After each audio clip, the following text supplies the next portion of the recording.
আসসালামু আলাইকুম রহমতুল্লাহি ওয়া বারাকাতুহু।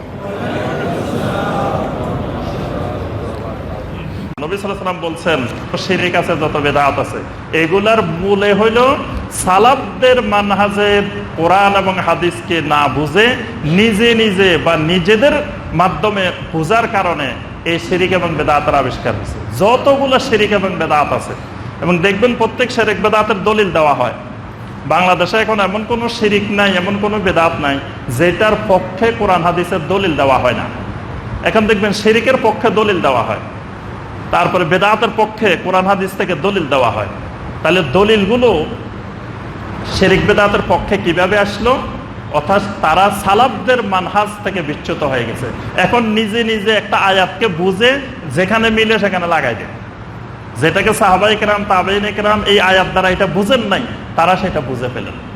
যেমন আমি দুই একটা আয়াত বলে শেষ করব।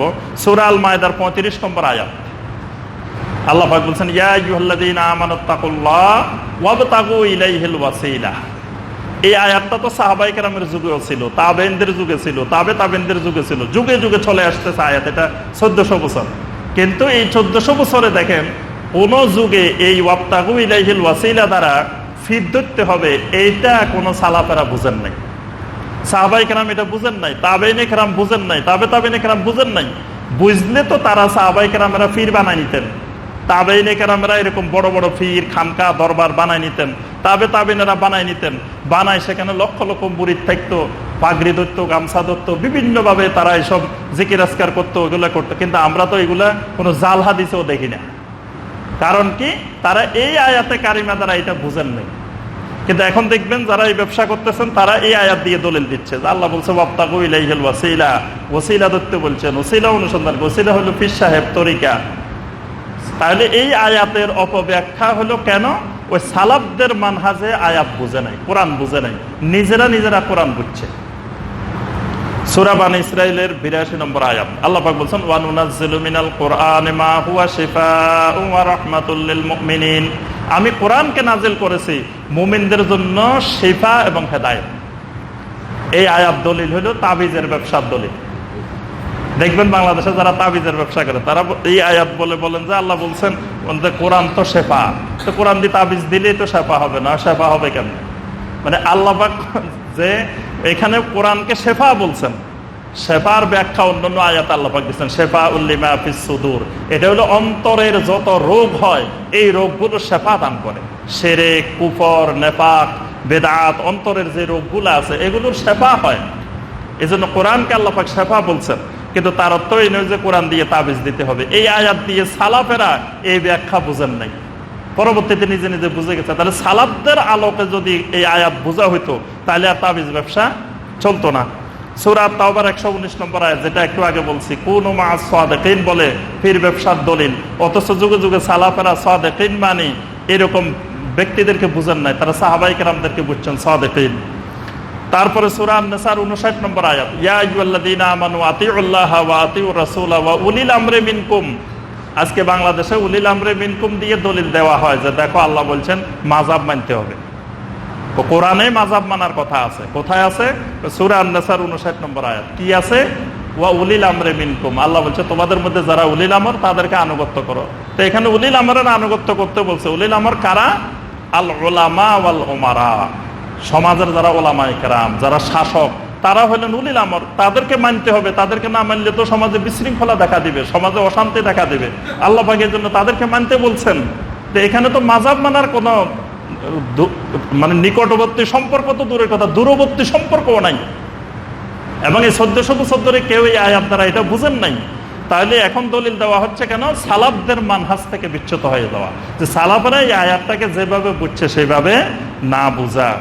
তারপরে সূরা আল কাহাফের 17 নম্বর আয়াত, আল্লাহ পাক বলছেন, মান ইয়াহদিল্লাহু ফাহুয়াল মুহতাদ ওয়া মান ইউদ্দিল ফালান তাজিদা লাহু ওয়ালিয়্যাম মুরশিদা। আল্লাহ পাক বলছেন যাকে আল্লাহ হেদায়েত দেন সে হেদায়েত পায়, যদি আল্লাহ কাউকে গোমরাহ করেন, হেদায়েত না দেন, তো সেই জমিনে কোথাও আল্লাহ ছাড়া কাউকে ওয়ালি এবং মুর্শিদ হিসাবে খুঁজে পাবে না। ও দেখো এখানে আল্লাহ তো ফিরের কথা বলছেন, মানে যার কপালে হেদায়েত আছে সে ফির পাইব, যার কপালে হেদায়েত নেই সে ফির পাবে না। নাউযুবিল্লাহ। যার খানা আছে, প্লেট আছে, তার খানা আছে, প্লেট নাই, থানায় নাই। আল্লাহ পাক এখানে বলে দিচ্ছেন ওয়ালিয়া মুর্শেদা। এই যে দেখেন ওয়ালিয়া মুর্শেদা আল্লাহকে বুঝাইছেন। আল্লাহ সুবহানাহু ওয়া তাআলা হলেন এখানে ওয়ালিয়া মুর্শেদা। আল্লাহ বলতেছেন আমি হলাম একমাত্র ওয়ালি, আমি হলাম একমাত্র মুর্শেদ। কাউকে হেদায়েত দিলে একমাত্র আমি দিতে পারি। যদি হেদায়েত না দিই, সে পুরা জমিন খুঁজে কোনো জায়গায় কোনো ওয়ালিয়া মুর্শেদা অর্থাৎ তাকে হেদায়েত দেওয়ার মতো কাউকে সে খুঁজে পাবে না। দেখেন এখানে কোরআনের আয়াতকে বিকৃত করে যে ফির ধরার দলিল বানানো হয়েছে। তাহলে কেন বানানো হলো? সালাফদের মানহাজ থেকে বিচ্যুত হয়ে যাওয়া।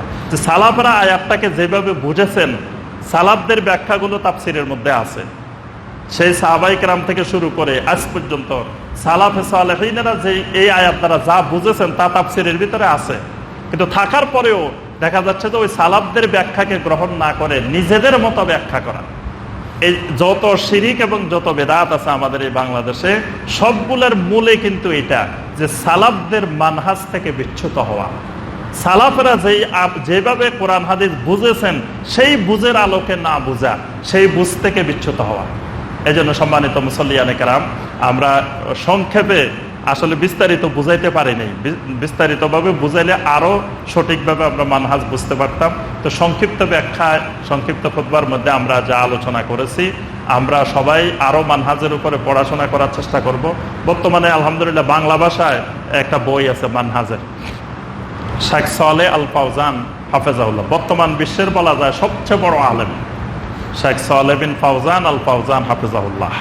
তো তার লিখিত তার বই, এটা বাংলা অনুবাদ হয়েছে। তো সবাই পড়ার চেষ্টা করবেন। আরো মানহাজের উপরে অনেক আলোচনা আছে, তারপরে অনেক লেখনী আছে। এগুলো পড়ার, বোঝার, জানার চেষ্টা করবেন। এবং আজকের এই ফেতনার যুগে চতুর্দিকে ফেতনা আর ফেতনা, চতুর্দিকে ফেতনা আর ফেতনা, কত রকমের ফেতনার মানে শেষ নাই।